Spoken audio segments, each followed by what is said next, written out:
加速するぞ。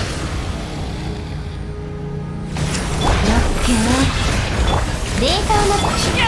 太陽の本望。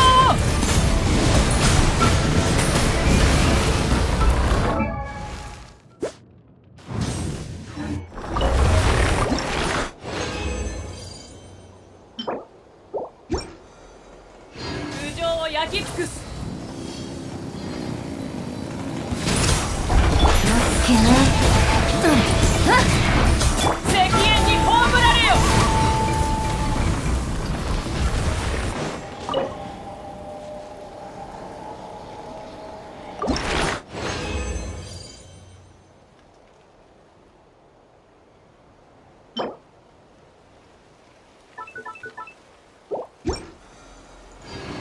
燃えよ、加速するぞ。こ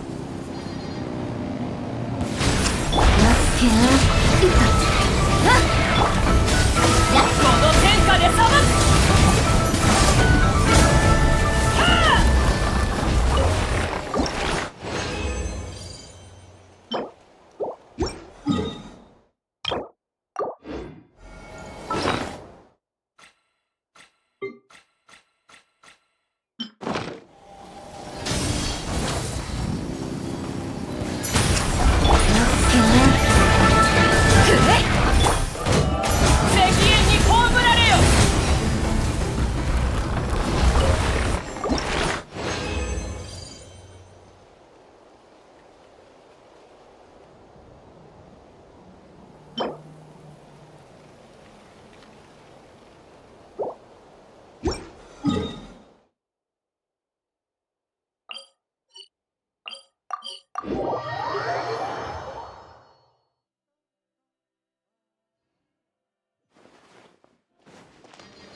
星とし無事今日の星とし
この天下で裁く。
風が立つぞ。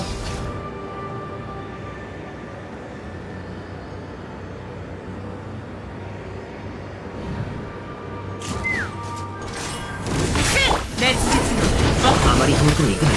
さあみんな。じゃあ行くよ。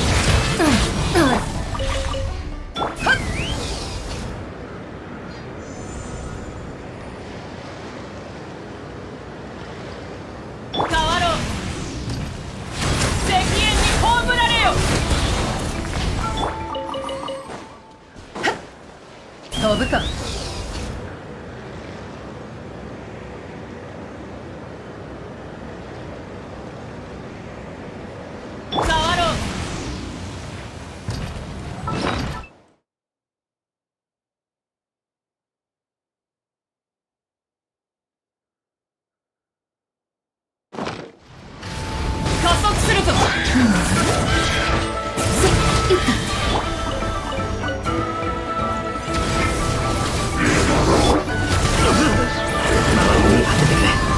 オッケー。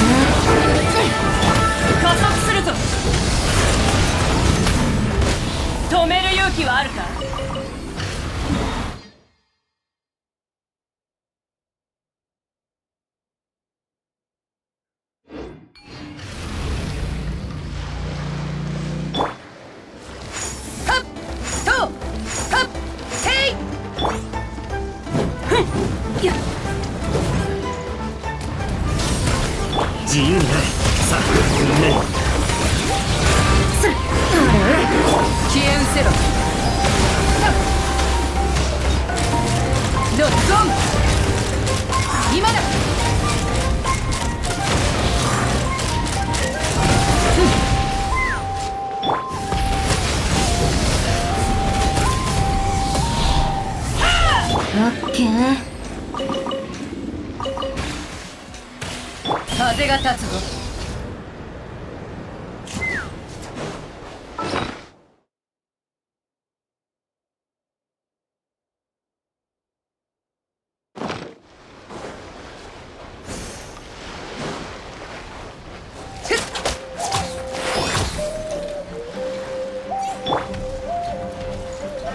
もうえい。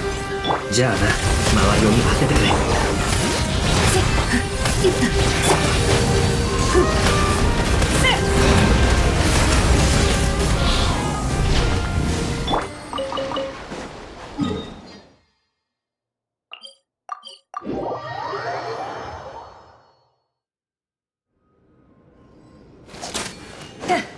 変わろう。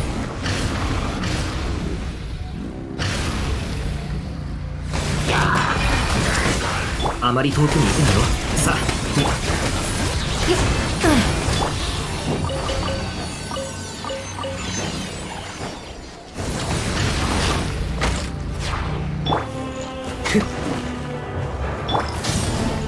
自由になれ。行け。わけ山の地。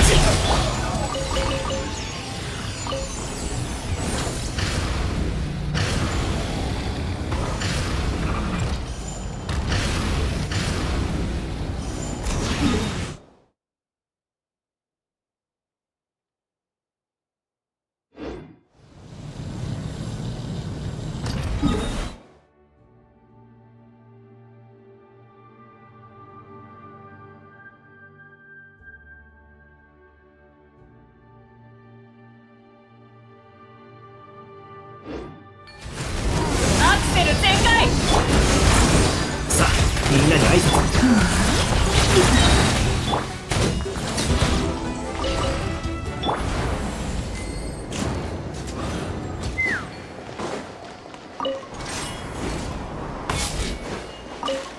変わろう。引け。太陽の炎。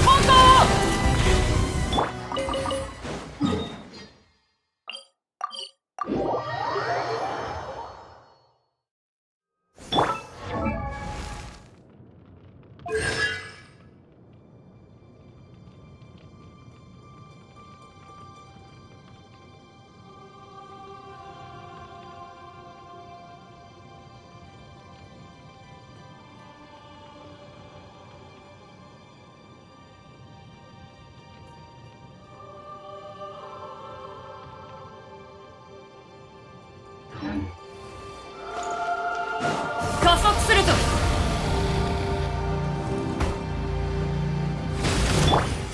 行け。もう自由。じゃあ行くよ。ほらほら。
止める勇気はあるか。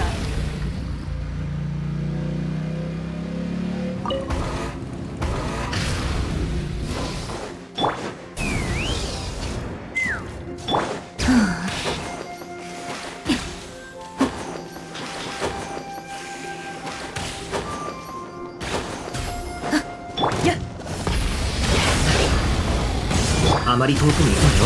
さあ、この天下で裁く。じゃあ行くよ。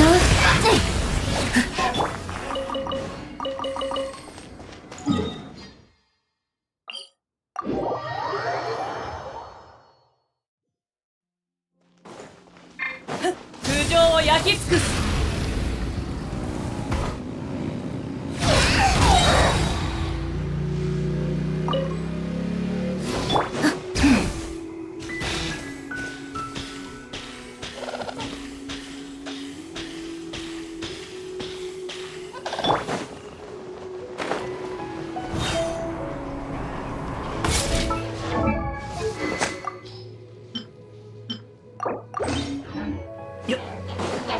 自由になれ。行け。アクセル全開。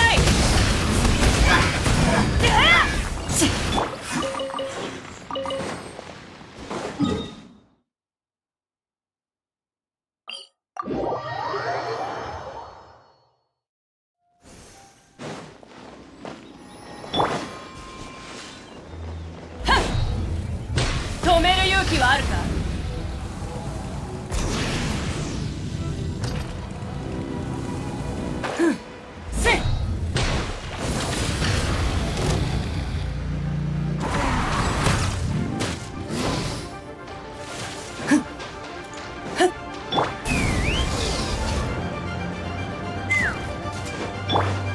じゃあ行くよ。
止める勇気はあるか。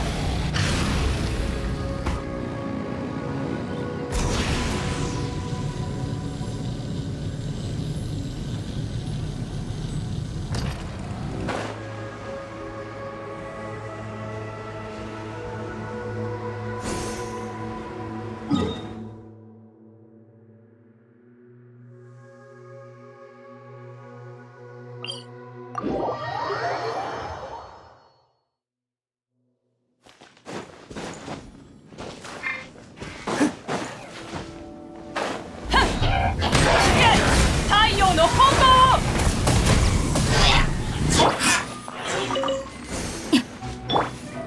じゃあな。やっ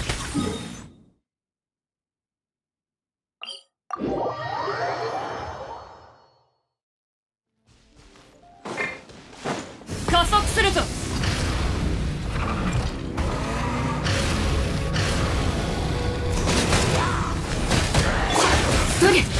この天下で裁く。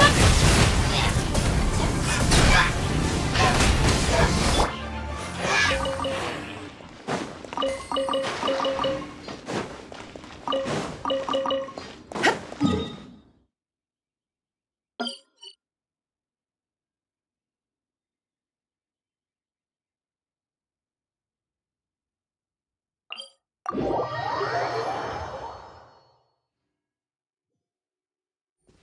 か。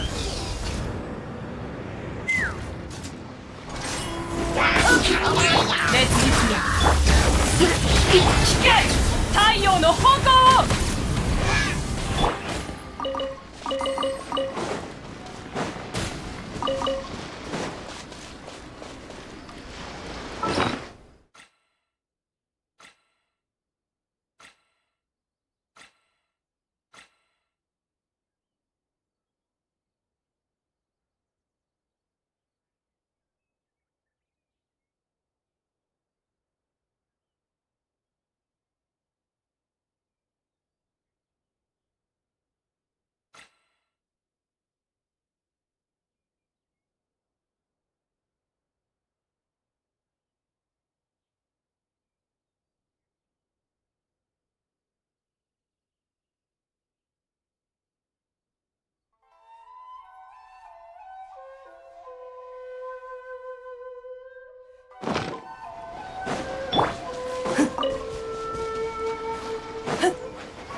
あまり遠くに石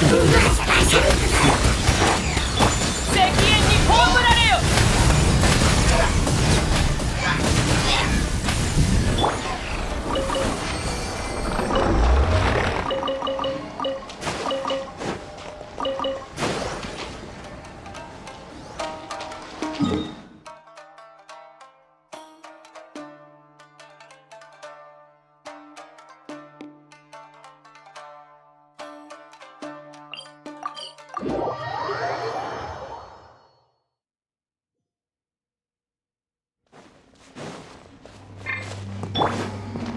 アクセル全開。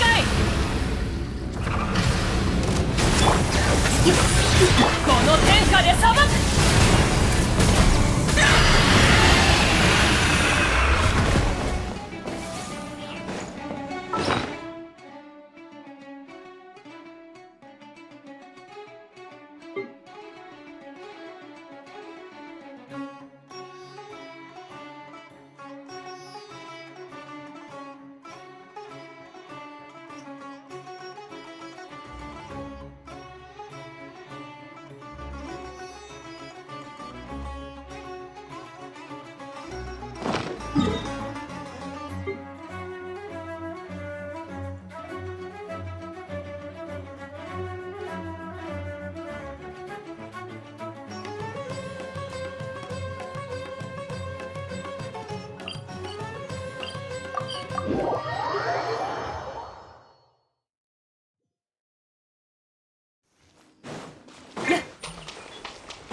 自由になれ。行け。もう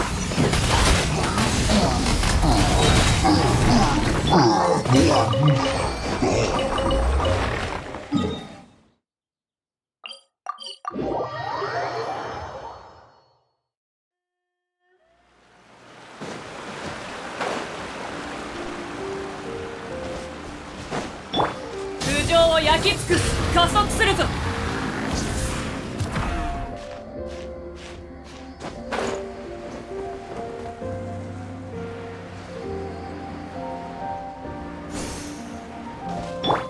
じゃあ行くよ。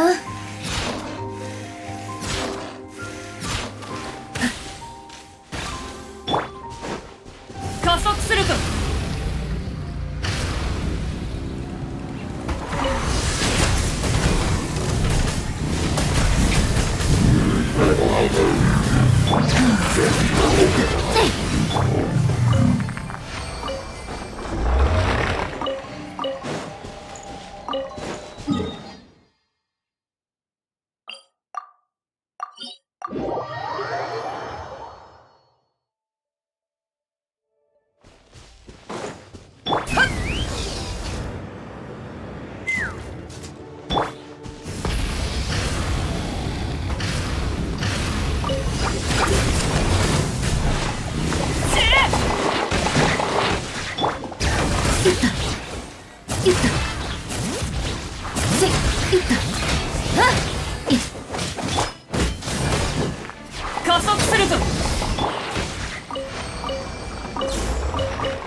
じゃあ行くよ。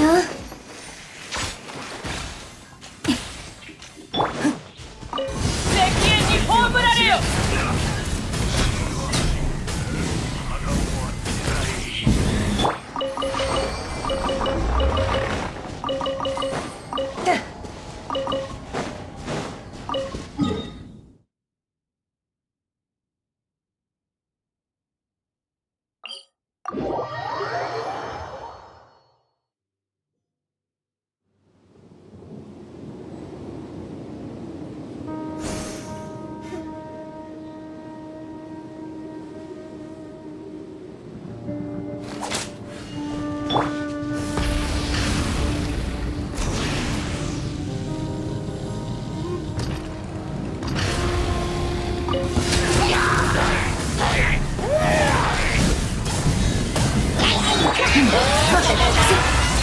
飛ぶか。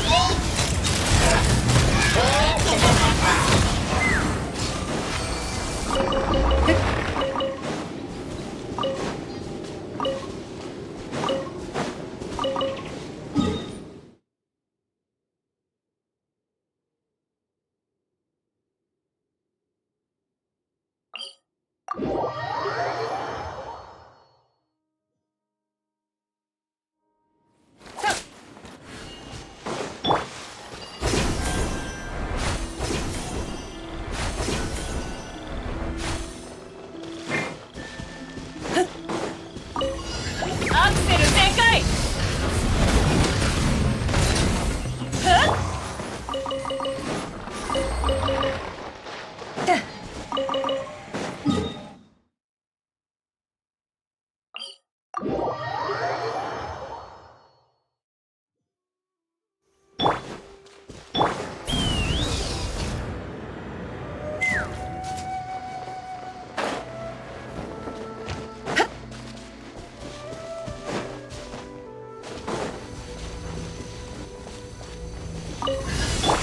止める勇気はあるか。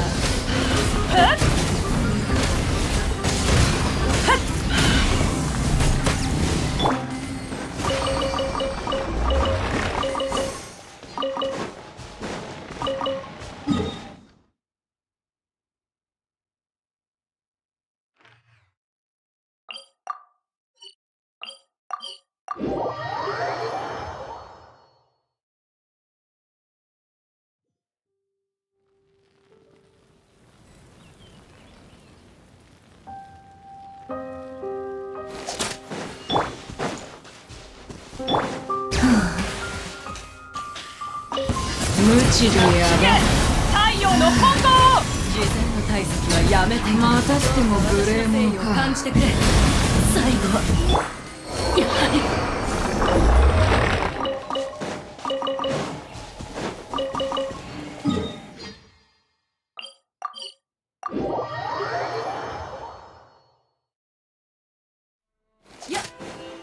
行くぞ。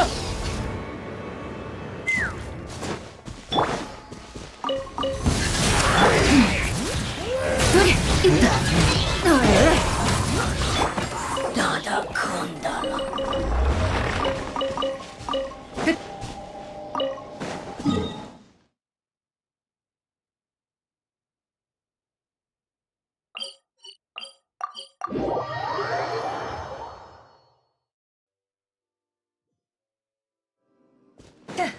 変わろう。アクセル全開。お前の勇気を見せてみろ。なら手加減はせんぞ。もう用は済んだか。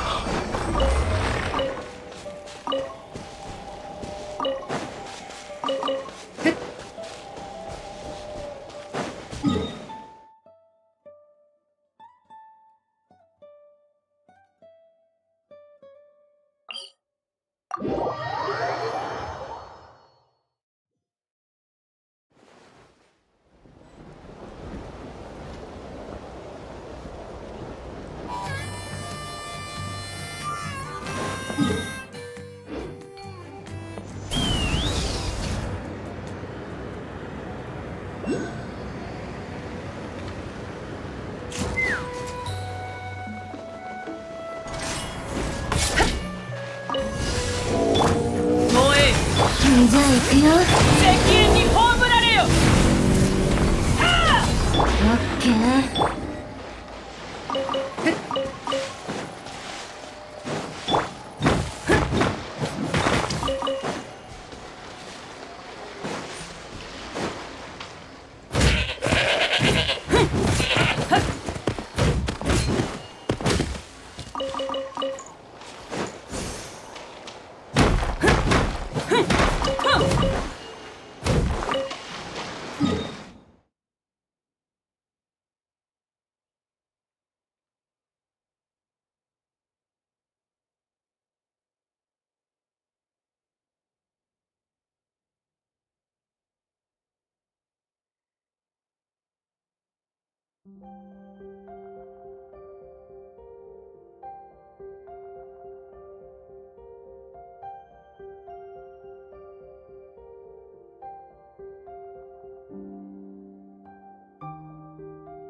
せっかくのチャンスだ。本気を出して俺を楽しませてくれ。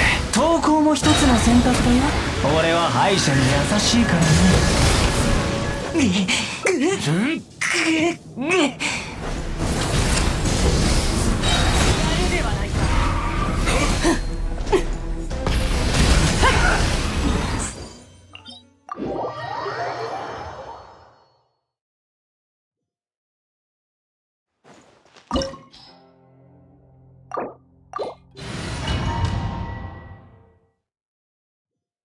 せっかくのチャンスだ。本気を出して俺を楽しませてくれ。投稿も一つの選択だよ。俺は敗者に優しいからね。止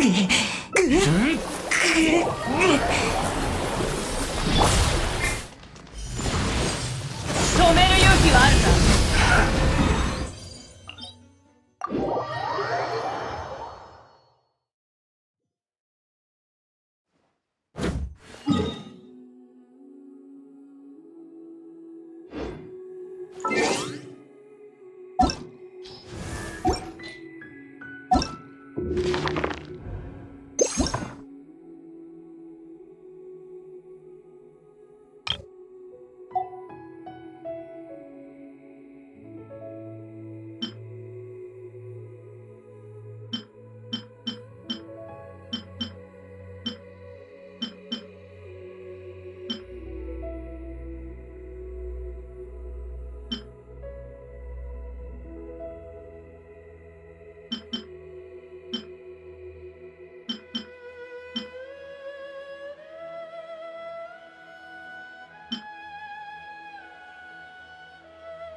やっ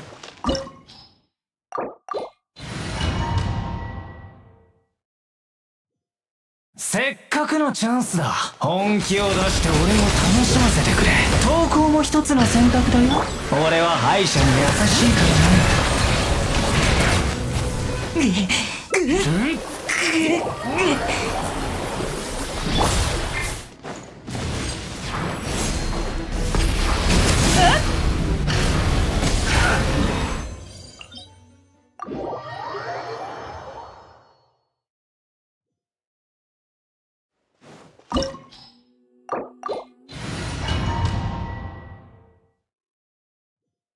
せっかくのチャンスだ。本気を出して俺を楽しませてくれ。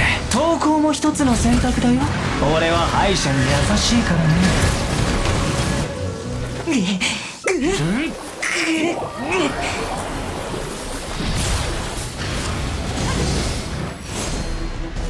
け太陽の本能。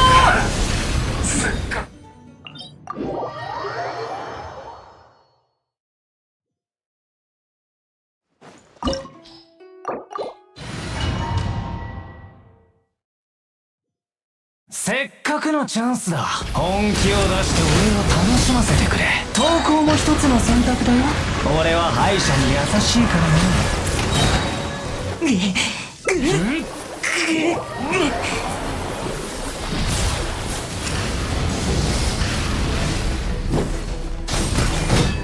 じゃあ行くよ。せっかくのチャンス。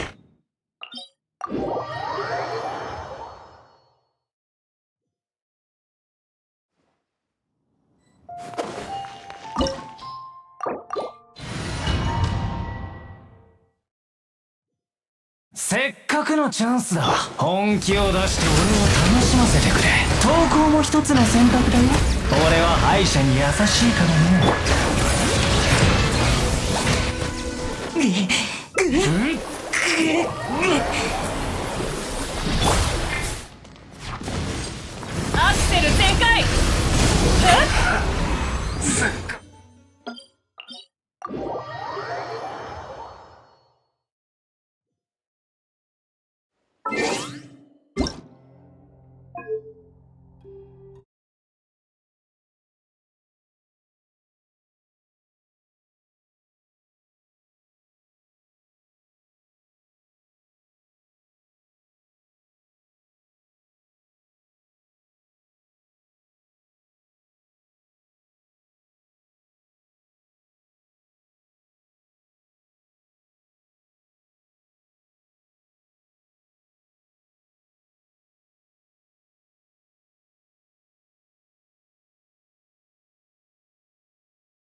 まさに滅びの災いと呼ぶにふさわしいわ。終わりなき苦痛と消えることのない呪い。だからよそ者なんて信用するなって言ったんじゃないか。そして救世主の誕生。運命の食器はついに役目を果たしたの。アビス教団の名は知ってたが、これほど大規模で広範囲な動きを見せるのは初めてだ。まるでナタ相手に戦争を仕掛けようとしてるような。宇宙船スリープポット？まさかお前がテイアットに来た時に乗ってた宇宙船のことか？この数ヶ月の間で42の星が消えた。何者かがずうずうしくもこの世界から吸い取っているのだ。災いはいつか必ず訪れる。みんなもそう言ってるわ。彼女の存在を無視し続けたら、いつか本当に彼女の声が聞こえなくなってしまうからね。すぐそこにいるじゃない。お前の魂は欠けていて、傷口にはアビスに侵食された跡が見られる。アビスの力の使い方を学ぶつもりもないのなら、私が代わりに調べるしかない。無に着せ、この手に烈空、星々よ静かに眠れ。はじめまして、私はダリア。セピロス教会の女祭で風神バルバトスの伝道師です。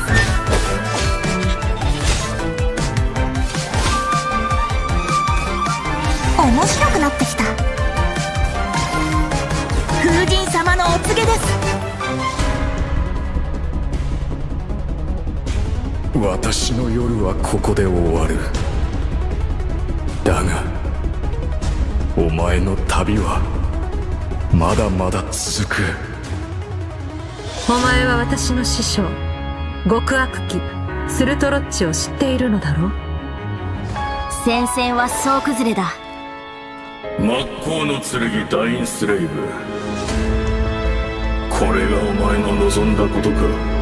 お兄ちゃんはいつも運命を変えようとしてる。でも今回は何としても止めてみせる。よくやったスカーク。今回も生き残れたか。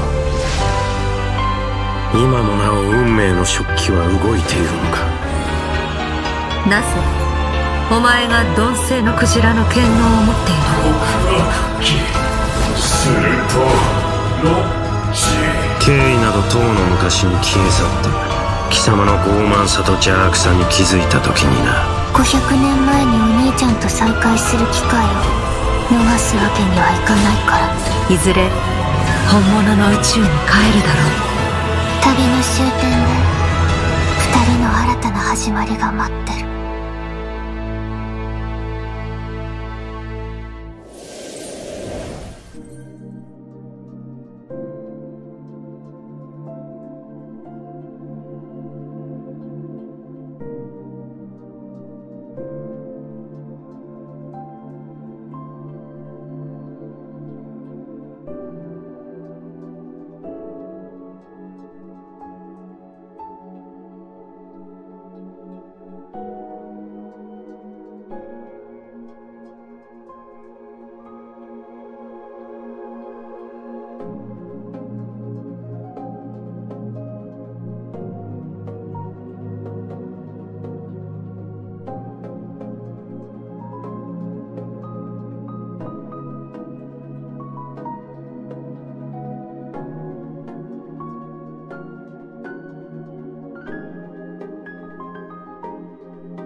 Travelers, welcome to the Genshin Impact version 5.7 special program.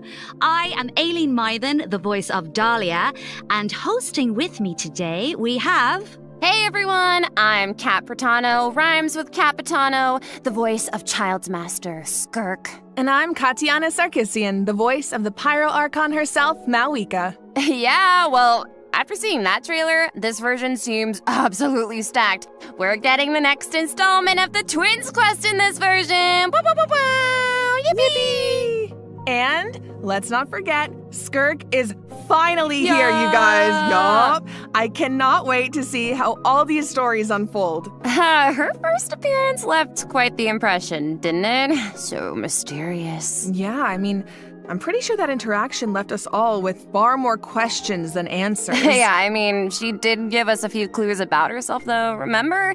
In the Primordial Sea at the end of the Fontaine Archon quest? Right. Something about the remains of a descender, the foul, the visionary. I feel like I still don't know what any of it means, though. I mean, that's fair. So far, all we know about her past is that she trained under the foul SurtaLogy. So, SurtaLogy isn't just some ordinary mentor. Oh, definitely not. Dainsliff revealed that SurtaLogy is one of the 5 sinners of Conria and someone who possesses all-encompassing power. Imagine training under someone like that. A walk in the park, let me tell you. Well, maybe that explains how aloof and indifferent Skirk seems to be. Seriously, though, her demeanor is stone cold in a way that's almost otherworldly or something.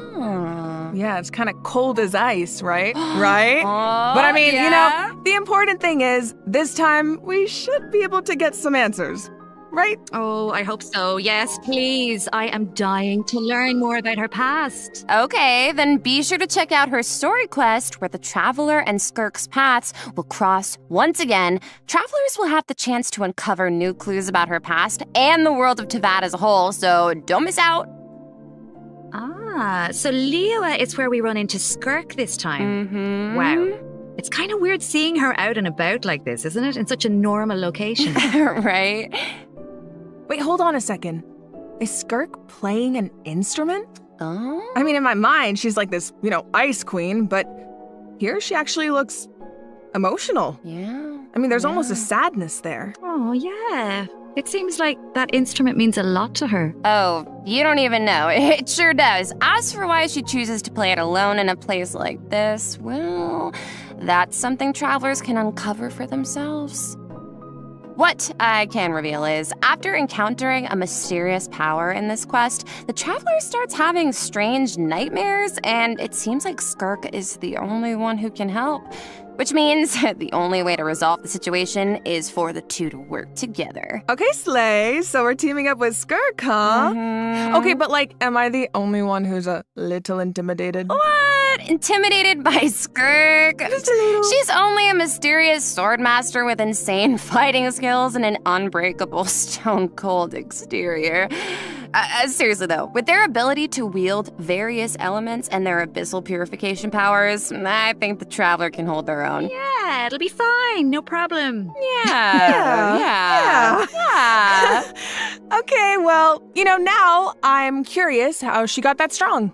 I mean, okay, she reined in her master's pet, the all-devouring narwhal, like it was nothing. Yeah. And I feel like we've only seen a fraction of what she can do. True, and just like the truth about her past, that's a question travelers will need to answer for themselves in-game, so get ready to play. But considering Skirk and the Traveler will need to fight side by side, let's take a closer look at what she can do in combat.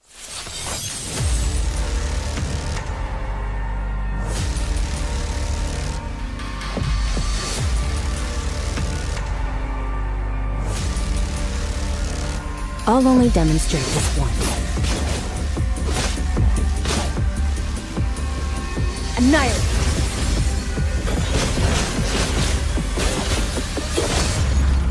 Merciless.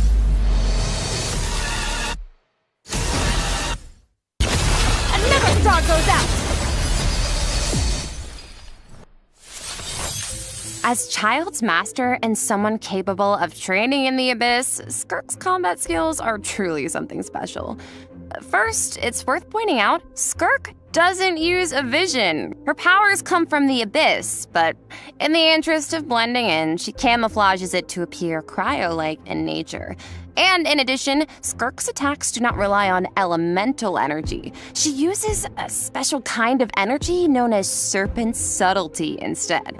And when you tap her elemental skill, Skirk gains a certain amount of energy and enters a special combat state, signaled by her change in outfit, which is very cute, might I add. While in this state, Skirk's normal, charged, and plunging attacks deal cryo damage that can't be overridden. This state also increases her resistance to interruption and attack AoE. And when cryo-related reactions are triggered, multiple void rifts will appear on the field. Skirk can use her charged attack or her special elemental burst to absorb the void rifts. And after unleashing a special elemental burst, her normal attack's damage will be increased based on the number of rifts absorbed. Aw, heck yeah. So it's kind of like the more she fights, the stronger she gets. Yeah, pretty much. Plus, holding her elemental skill is another option.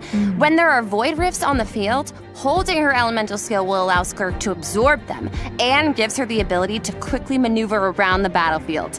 Once she has enough energy, she can unleash her elemental burst to deal consecutive slashes of AoE damage. I see. So she's a unit you can keep on the field for a long time, or take out when you need a sudden burst of damage. Pairing her with Hydro and Cryo characters also further enhances her abilities. And if your team is comprised entirely of Hydro and Cryo characters, your party member's elemental skill level will be increased by 1. Whoa, so she enhances her party members' skills too. Once a mentor, always a mentor, I guess. Oh yeah. It sounds like Tartaglia had a great teacher. Oh, he sure did. And I love the look of her camouflaged abyssal powers. Right. The special effects are incredible. Right? And when she enters her special combat state, her outfit changes too. Okay, slay. It looks a lot more suited for battle, don't you think? Oh, yeah.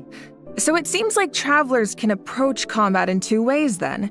You can use her special combat state to dish out damage with cryo-infused attacks and heighten this damage by absorbing void rifts with her special elemental burst. Or, after other Hydro and Cryo party members have generated void rifts, you can take to the field to quickly absorb them and build up energy to unleash powerful slashes with her normal elemental burst.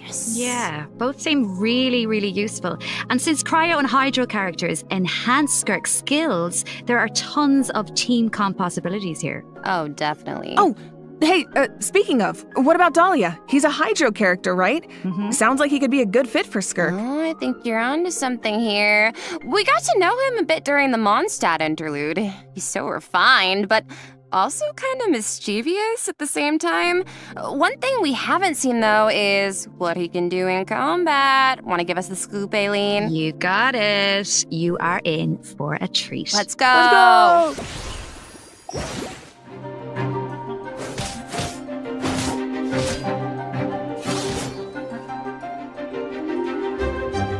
This should be fun!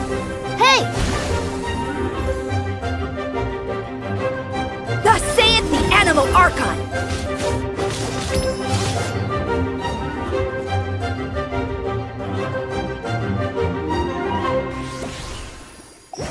Okay, so Dahlia is a Hydro Sword user and support character who can use his elemental burst to provide a Hydro shield for his teammates. Oh, it's like the shield appears in response to his prayer. Yes, and for a certain period of time, after unleashing his elemental burst, Dahlia can gain stacks of benison by hitting enemies with normal attacks or triggering freeze reactions. So when his shield breaks, Dahlia can consume his stacks of benison to summon it again, allowing him to continuously protect his party members and to increase their resistance to interruption. Heck yeah. And after unlocking a specific talent, Dahlia can also boost the attack speed of the on-field character, allowing them dish out damage even faster. Oh, nice. So he can help us attack without interruption and increase our attack speed? Sounds like a huge help. And with his elemental skill, Dahlia summons Sacramental Shower and places it in a designated location. His summon has different effects depending on who comes into contact with it. So, for example, if it's an enemy, Sacramental Shower will explode, dealing AoE Hydro damage to surrounding enemies. But if a nearby party member comes into contact with it, Sacramental Shower will propel them high into the air, allowing them to evade enemy attacks while gaining an aerial advantage. Okay. Let's go. So he's really reliable in combat, even though he seems kind of mischievous the rest of the time. No, really. Yes, he definitely does. He has his little mischievous thing going on. I still remember all his teasing towards Venti during the Mondstadt interlude. Oh. But at the same time, he's also supposed to be the one who communicates with the will of Barbados, right? I'm not sure what to make of their dynamic. Well, I guess first and foremost, he's Venti's friend, right? Cute. But even though he likes to tease, he's serious about his position as the herald of Barbados. Oh, one more thing about his abilities. When Dahlia is in your party, the movement speed of your party members is increased during the day. Oh. Hey, all the better to spread the word of Barbados. Praise Barbados, right? Is that how that works? Well, anyway, it's obvious he really cares about the people of Mondstadt. Yeah. Exactly. He definitely does. Besides, his mischievous nature keeps things a little bit interesting, don't you think? It's one of my favorite things about him. Aww. Well, now that we've introduced our 2 new characters for version 5.7, we should probably let travelers know when they can add them to their parties. Can do. Let's jump right into the event wishes. In the first half of version 5.7, we'll have event wishes for Skirk and Shenhe. Dahlia will also enjoy a drop rate boost on the first half banners. Plus, the new 5-star sword, Azure Light, will be featured on the weapon banner. Yes! And in the second half of version 5.7, we'll have returning event wishes for Mawika and Emily. Yippee! Pretty fire! Alright, that's it for the event wishes. Let's talk about the story content travelers can look forward to in the new version. Ooh, okay. This is the big one. Yeah. Okay, let's set the scene. During their travels, the traveler comes across evidence that seems to suggest their sibling was in Natlan. Oh, wait up. I see Dainsleif. As we all know, that means things are about to get complicated. Yup, very true. Oh, I love Dainsleif.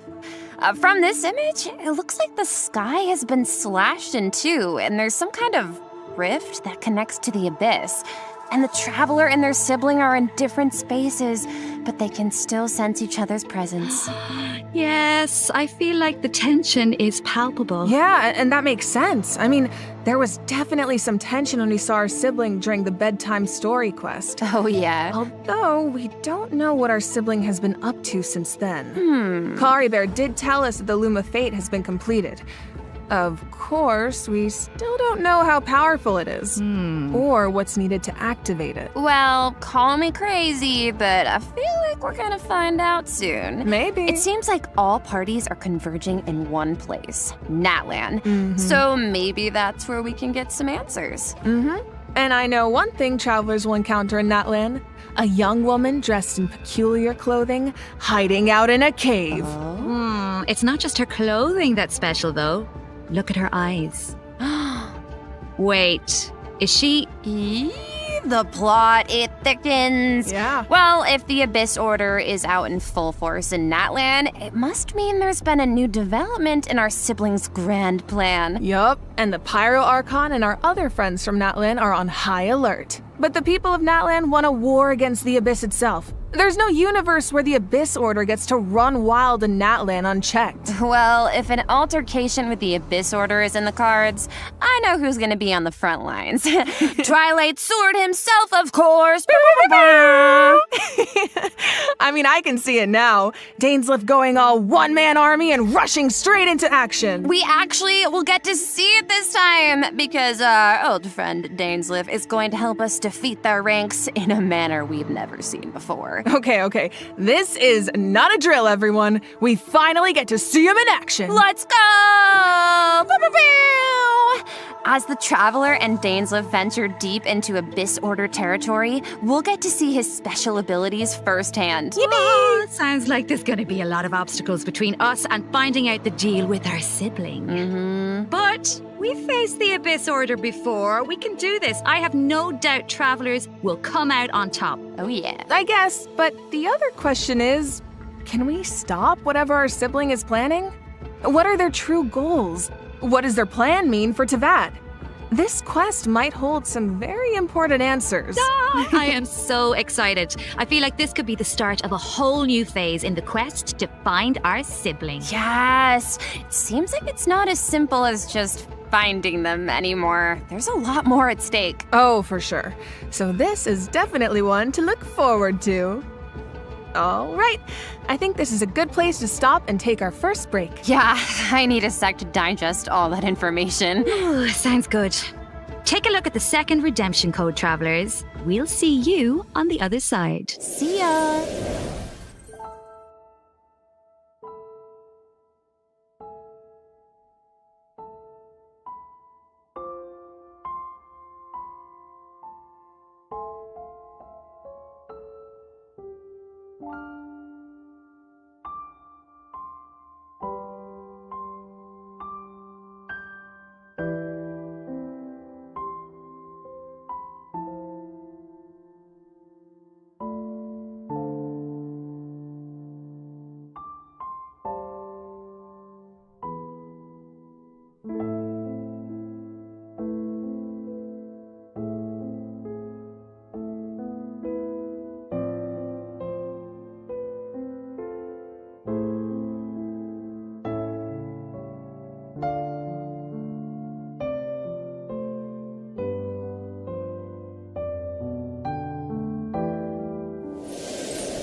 All right, welcome back, travelers. Now that we've introduced the new characters and quests, it's time to jump into the version 5.7 events. Let's go! Let's go! First up on the docket is an event that takes us back to SUNEOO, where the Academia has developed a simulated adventure game. Ooh. Travelers will need to select various companion pieces to form teams and enhance their skills as they face off against various opponents in a board game-style environment. Yeah, and it's kind of like a choose-your-own-adventure. You can go the rainforest route or the desert route. Each path has its own story and level of difficulty. And at the end of each adventure, travelers will face formidable opponents that require a certain level of strength to defeat. Oh, so how do we make sure we're ready? Well, travelers can enhance the strength of their pieces in several ways. Besides enhancing the pieces themselves, travelers might notice that the pieces are divided into species. Go to battle with a lot of pieces of the same species, and you can trigger unique species features. The higher the feature level, the stronger your pieces become. Yeah. I'm thinking an all-Saurian team could be cool.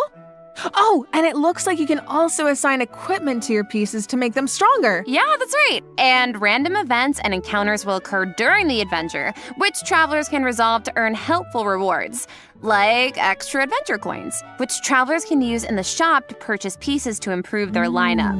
Travelers can also open chests to get all kinds of useful equipment. Plus, defeating formidable opponents along the route will allow you to unlock secret techniques that can help increase the strength of your entire team. Ooh. Of course, certain encounters can also derail your plans. Oh, yeah? So there are also situations where it all comes down to luck. Yeah, so I think travelers will have a lot of fun dealing with the unexpected in this event. It's a real test of tactical thinking. Plus, there's more to this event than just the battle stages. Travelers can also participate in research stages that involve guiding Paimon to harvest fruit. Complete these stages to increase your speculation level and unlock additional buffs for your team. So we actually get to put Paimon to work. Finally. Yup. And of course, completing this event will reward travelers with all sorts of goodies, including Primo Gems and the chance to invite Sethos to their parties. Oh. Nice. All right. In this next event, an old friend and genius inventor from Fontaine is back and better than ever with a new and improved turret. Let me guess, he needs us to clear out monsters in an abandoned ruin again? Yeah, that's right. But this time, travelers will face more formidable enemies than just slimes. Whoa, that Somatrol can give shields to its allies. Oh. Yeah, but don't worry. With this new and improved turret, we can use several new kinds of cannonballs to help clear out our opponents. Oh, nice. For example, grape shots split into smaller bullets when fired are good for taking out multiple enemies at once. And directed piercing shots can be used to take down shields or target enemies hiding in the corner. Oh. Sounds like the type of event where you can really just let loose and relieve some stress. Oh, definitely. But strategic ammunition choices will help you clear out the battlefield even faster. So far, we've introduced events you have to tackle solo, but this next event gives travelers the chance to work as a team. In reminiscent regimen Frenzy, travelers will get to team up with other players to tackle challenges made up of 3 stages, each with unique objectives. Ooh, it'll be cool seeing what characters everyone chooses. Could make for some interesting team comps. Well, there's a theme associated with each challenge, so your best bet is to choose a character whose skills are suited to the objective. Oh. But of course, every character has their strengths. Each stage also has smaller objectives that require teams to work together and combine their skills. Completing these submissions can grant buffs to your own entire team. Nice. And in addition, at the beginning of each challenge, your team will be assigned random regimens to complete.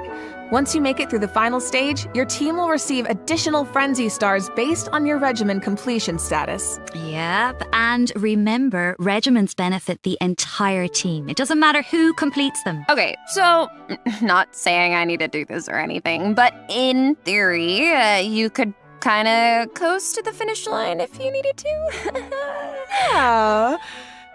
You could. Okay. In theory. But I think all travelers have something to contribute. Yeah, and at the end of the day, it's about how you work together. That's the joy of co-op. I feel like co-op is its own kind of motivation too.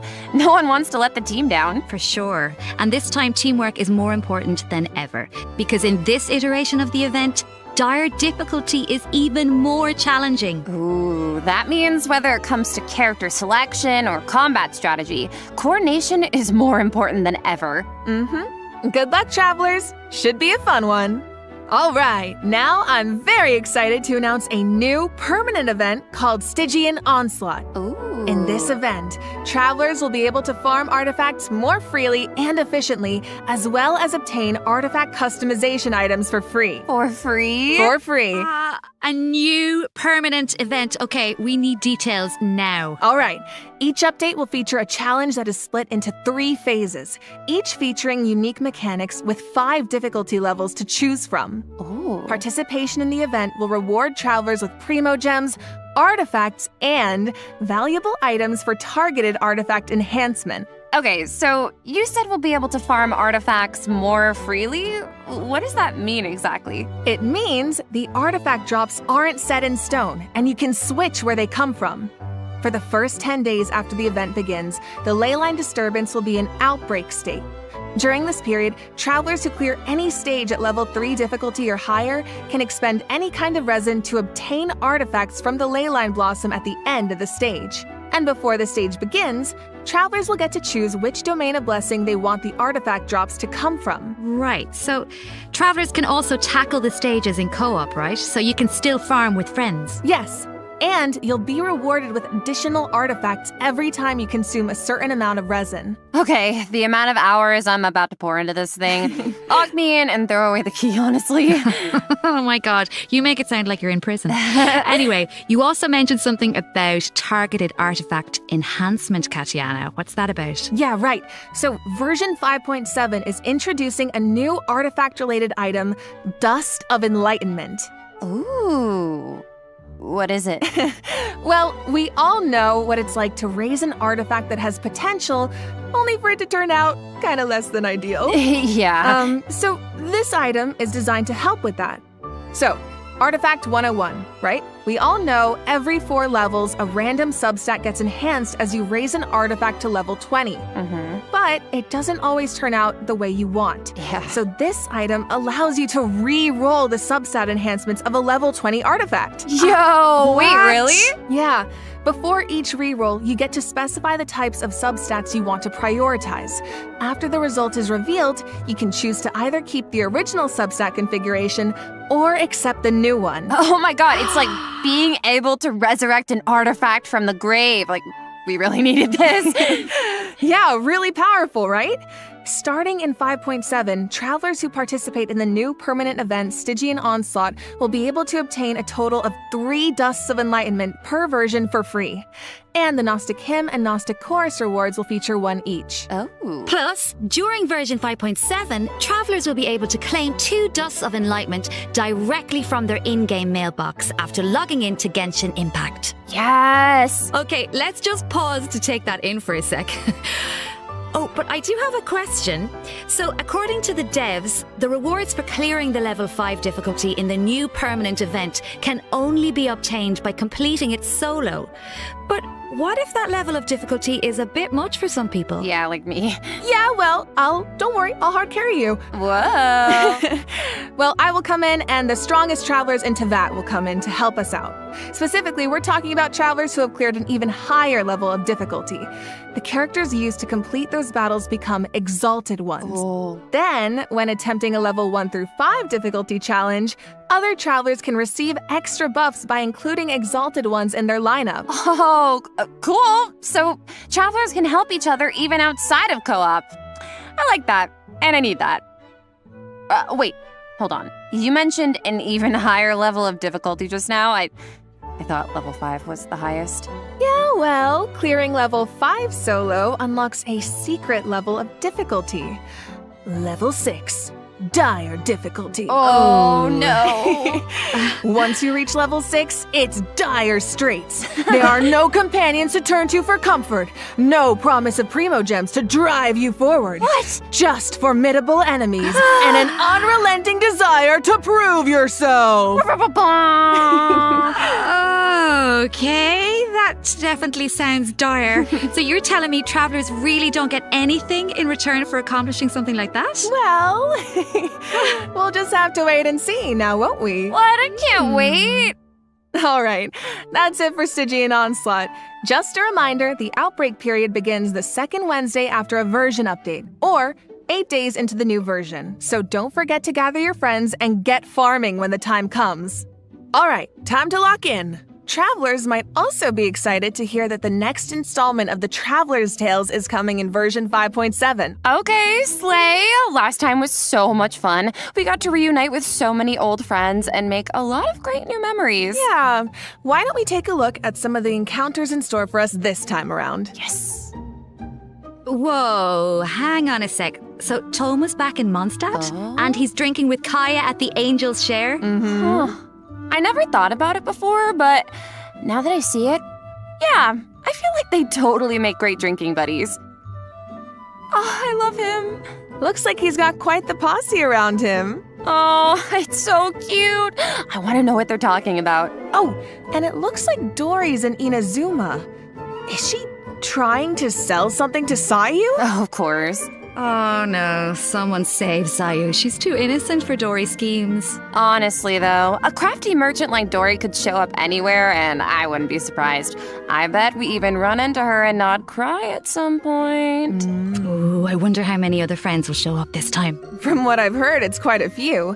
So keep a lookout while exploring the open world, travelers. Ooh. Being able to run into characters in the open world is such a nice addition.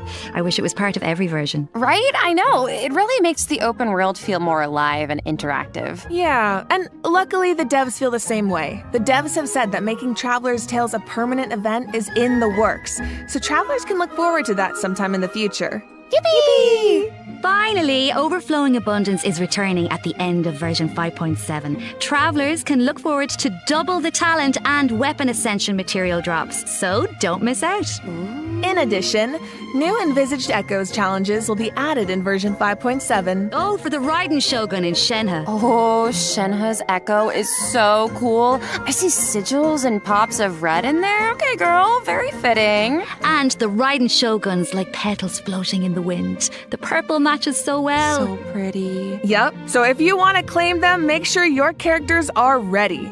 Travelers can also look forward to some Genius Invocation TCG updates, including new character and action cards. You can now add Mawika, And, Seatlolly and Chaska, to your decks! Don't miss out, Genus Invocation fans. Alright, that brings us to the system optimizations that travelers can look forward to in the new version. First up is an improved resource management feature for mobile players. Oh. Simply put, it's a practical update designed to reduce the package size of the mobile version. Dude, nice. I feel like our phones will thank us. Mm-hmm. After the 5.7 update, travelers will receive a pop-up notification after opening Genshin Impact on mobile, asking them to choose from different resource plans. Okay. Under the basic plan, the system will retain the necessary resources for daily gameplay and optimize the resource usage for some Archon quests, story quests, and hangout events. Okay, so that means clearing out some old quest resources to save storage space, right? But what about players whose progress is a bit all over the place? How does that work? Don't worry, the dev team has accounted for that. The system will provide different guidance and solutions based on account progress and quest status to ensure that travelers still have a smooth gaming experience. And when you need to start an Archon quest, story quest, or hangout event that isn't enabled, the system will download the required resources as needed. Oh, slay? Yup. So travelers who haven't updated the mobile version in a long time might be able to free up quite a bit of storage space with this optimization. I need that. And it sounds like a great option for cross-platform players who maybe rely on mobile more for the small stuff. Yeah. Of course, if you don't have storage concerns, nothing has to change. You can just choose to keep all game resources instead.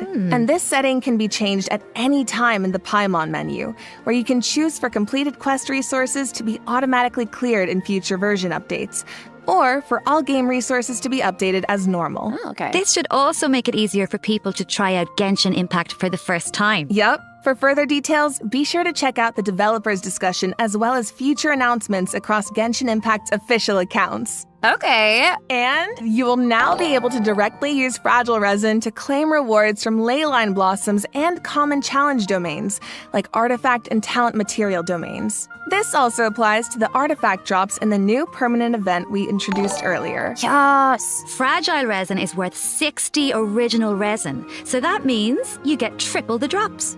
Should save a few trips to the crafting bench, that's for sure. Also, the Adventurer Handbook will now have guide entries for 40 resin bosses, which should be helpful if you run into a boss you're not quite sure how to crack. And the icons will be displayed in the order the bosses were unlocked, which should make it more intuitive to navigate. All right, let's move on to some optimizations for the Spiral Abyss. When moving to the next floor or restarting a challenge, you can now save your current party lineup or clear it with a single click. Oh, easy. And you can claim your challenge rewards directly after completing floor 12. If you're not satisfied with your performance, you can also restart the challenge directly from the finalization screen. Nice. Small things here and there really add up over time. Yeah, so hopefully these optimizations make for a better experience overall. All right. Well, that was another long one, you guys, but it's not over yet. A mystery guest left a message for us, so let's check it out along with the third redemption code. 旅人の皆さん、こんにちは。鈴木愛理です。今回ゲーム原神の皆さんと一緒にお仕事をすることになりました。とても嬉しいです。ありがとうございます。私は、スカークというキャラクターのアニメショートテーマソングの、スター・オデッセイという楽曲を歌わせていただいたんですが、この楽曲は全編英語で世界各国というか世界にこう届ける歌ということで、もう全て英語の詩なので、私にとってはこの世界に入って初めての経験でとてもドキドキしたのですが、こう皆さんと一緒に気持ちを共有できたらいいなと思って今からとてもワクワクしています。スカークの歴史を聞いてすごく強いけど孤独と戦いながら今日まで生きてきた、そんな強くてかっこいい女性っていうのを頭に置きながら歌を歌いましたので、その気持ちが届くと嬉しいです。この楽曲はショートフィルムと同時公開されます。皆さんぜひ楽しみにしていてください。あいりでした。OMG! An animated short for Skirk and a song! Let's go! So exciting. So exciting. Well, you guys, that brings us to the end of our announcements for this version. That was a whirlwind. It certainly was.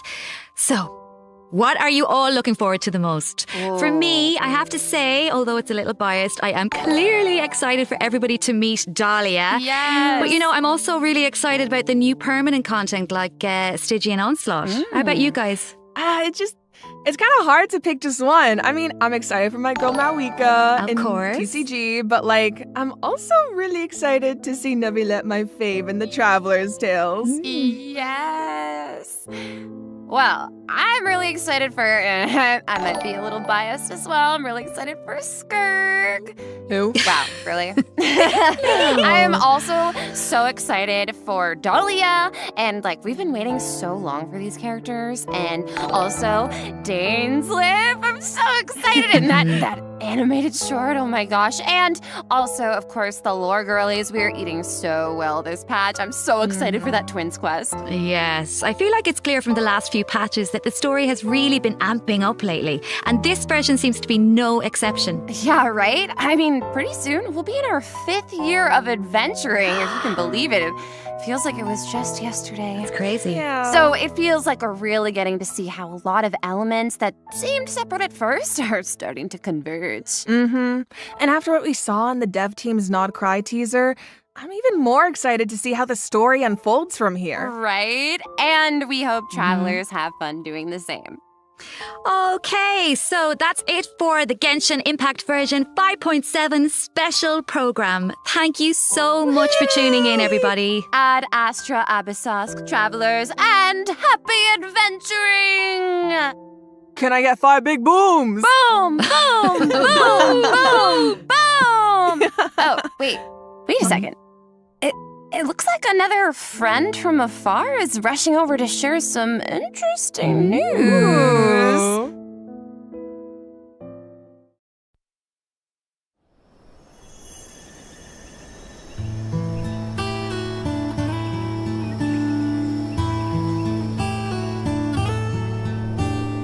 Nod Cry, an ever-changing landscape of ruin, a marvel corroded by time.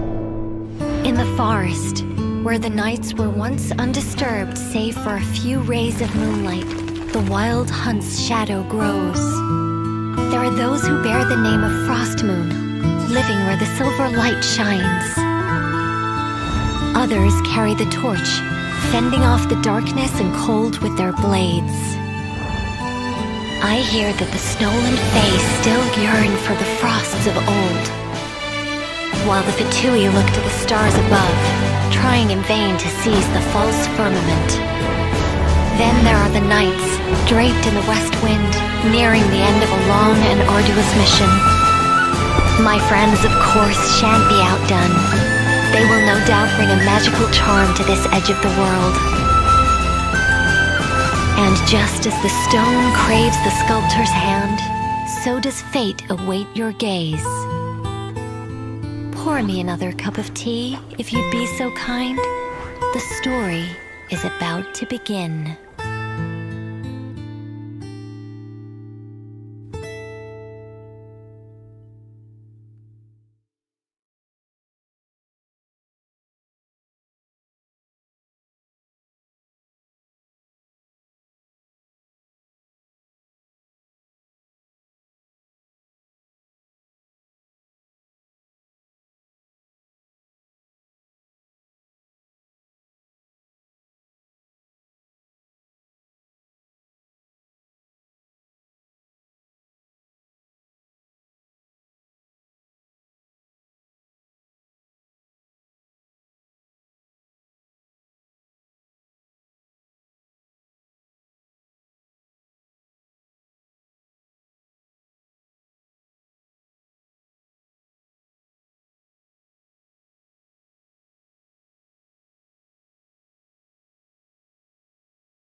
加速するぞ。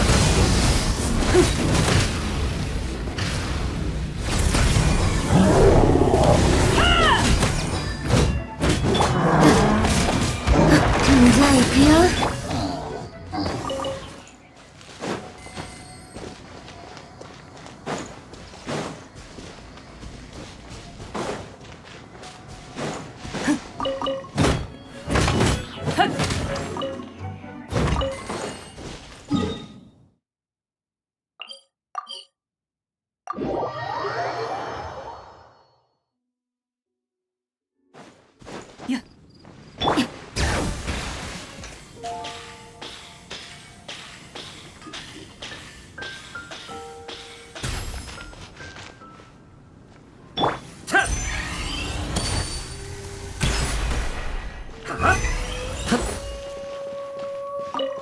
あまり遠くに行くなよ。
手伝うよ。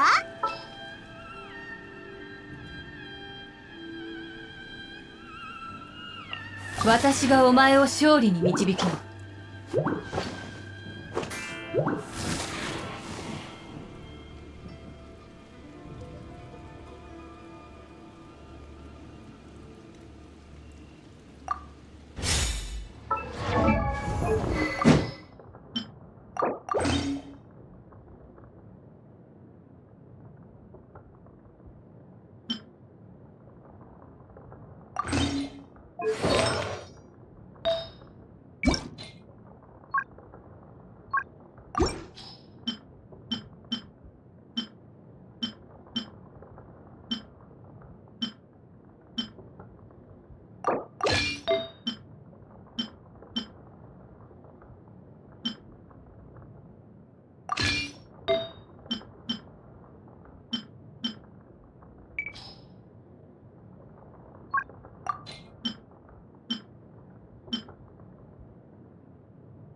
遅い。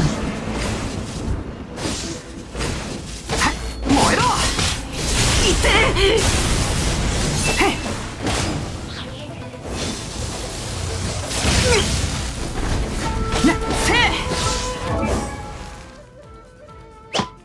いってってってって一体どこから。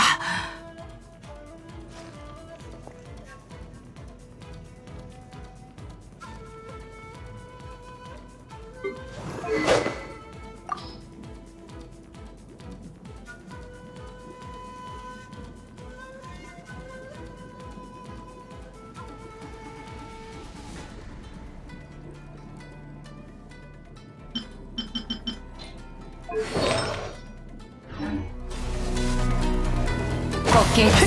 無力に OK です。遅い。この目で属性を見届けましょう。くらえ。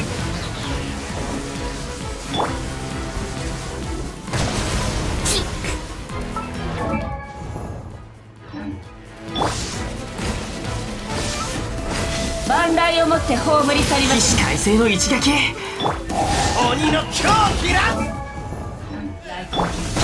永遠の土を出す。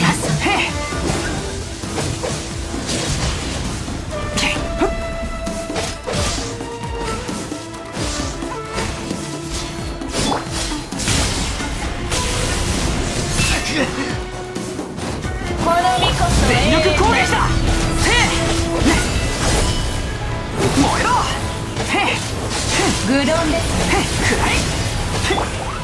い。イカズチの燃えろ。みんなは俺が守る。愚論。よし。暗い。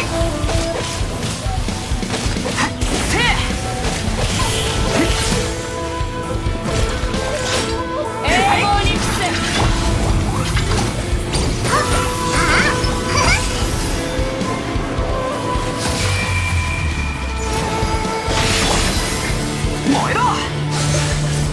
冒険だ冒険。あなたを切り裂きましょう。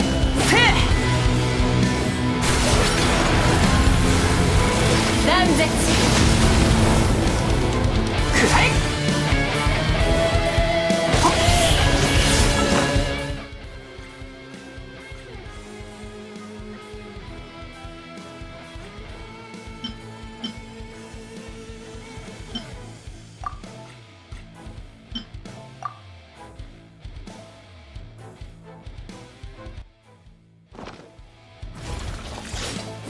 戦時の戒め。それ砕きやがれ。暗い。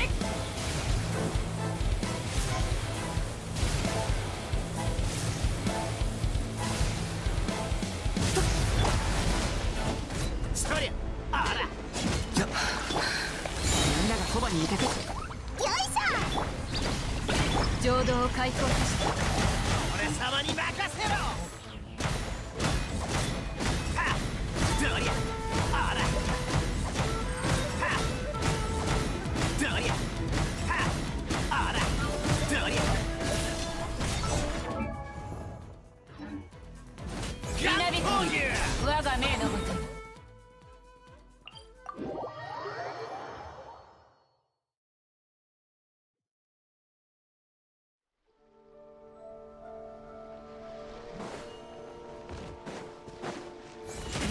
今回は大物が釣れたよ。翼よ。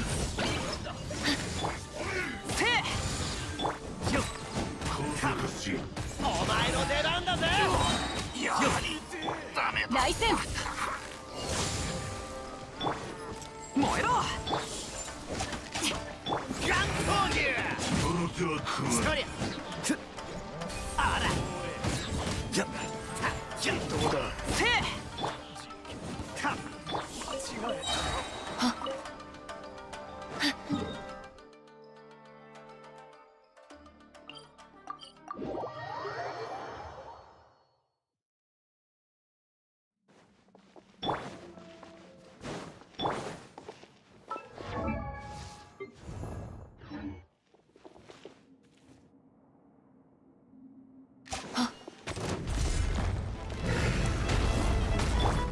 お前の出番だぜ。よっ、追いつく。燃えろ。ガン闘牛。死ね。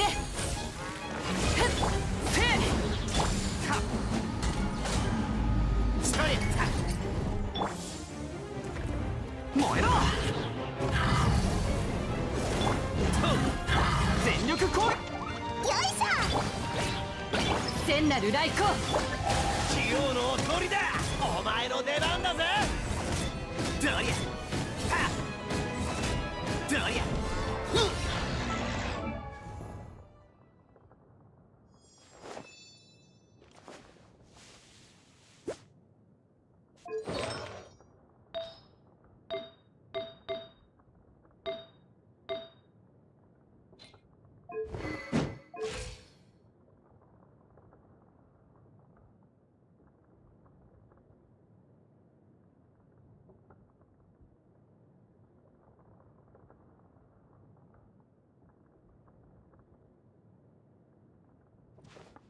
テレア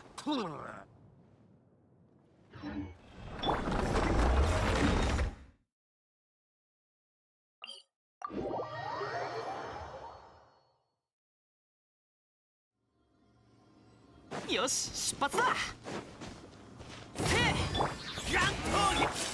なんだと燃えろ。はじけろ。翼よ。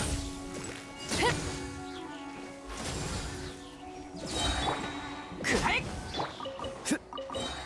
追いつけまい。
俺に任せてくれ。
救世主様。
鬼の狂気ラブ砂の王子、あなた様のために生贄を用意した。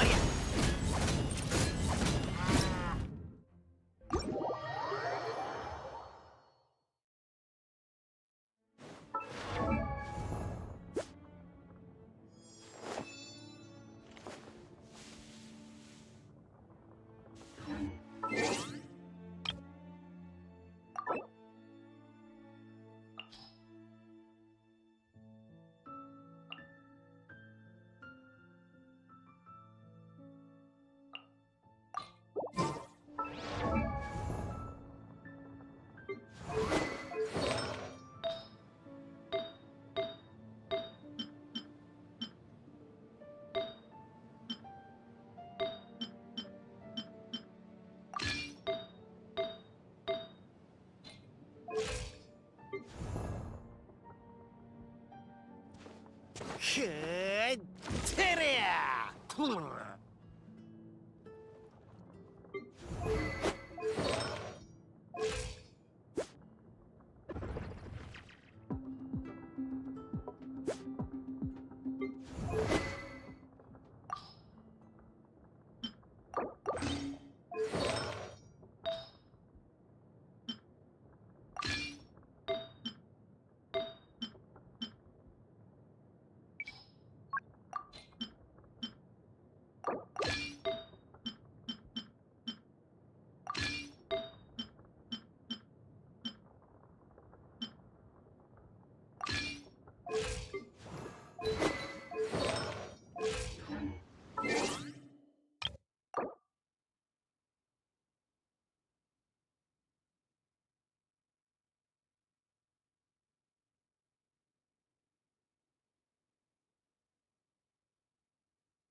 テレア。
無力なる滑稽です。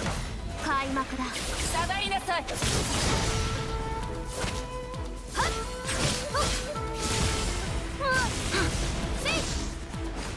それ下がりなさい。この目で属性を見届けましょう。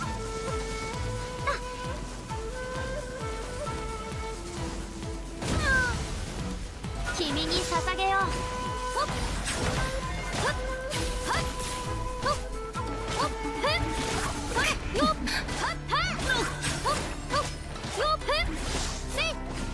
来光よ、永遠の辻を照らす。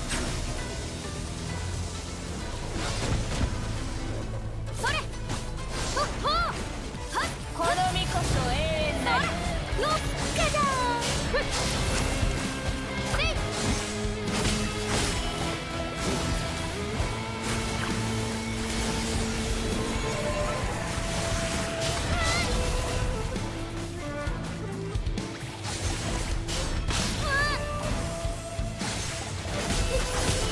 抽選をお披露目だ。愚論です。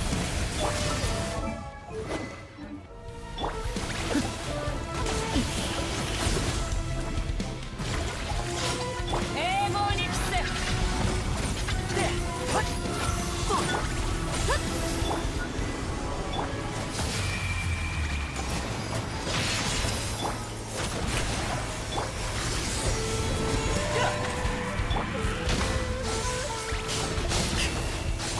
あなたを切り裂きましょう。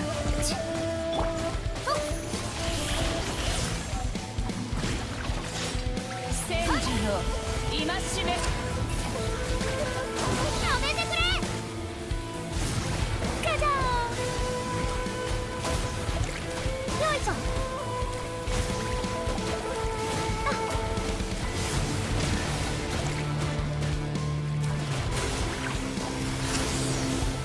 これもある種の解放なのかな。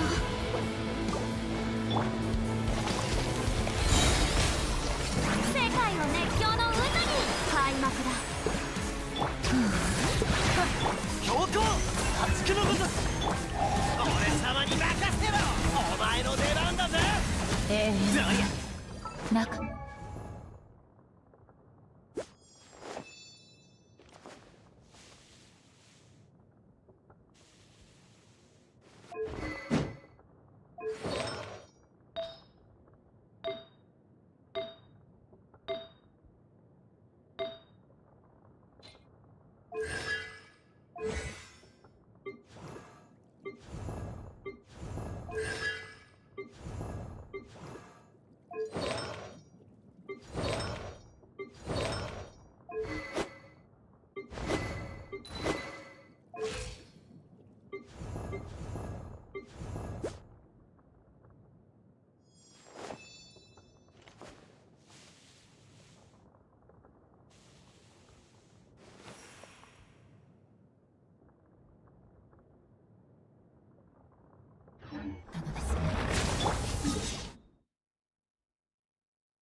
じゃあ行くよ。血人ガン闘牛どりゃあらオラオラオラ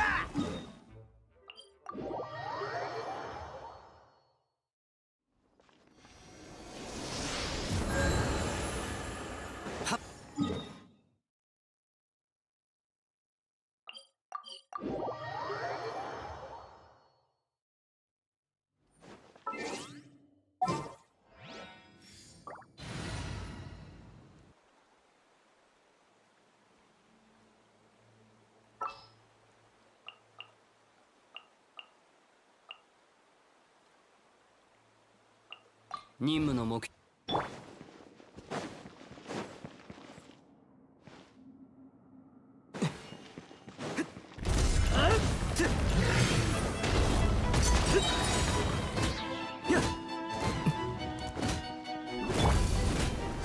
お前の出番だぜ。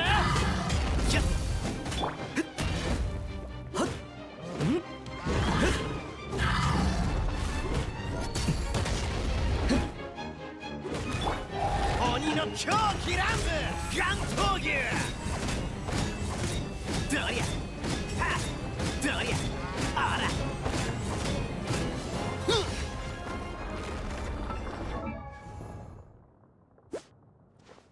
ふーてりゃ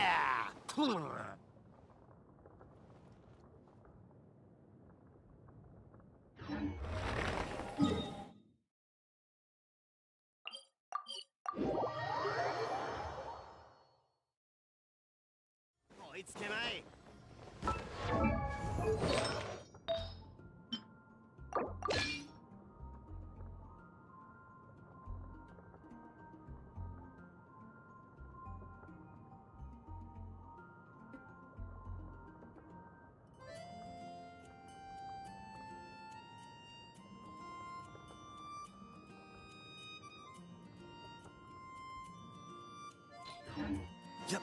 追いつけまい。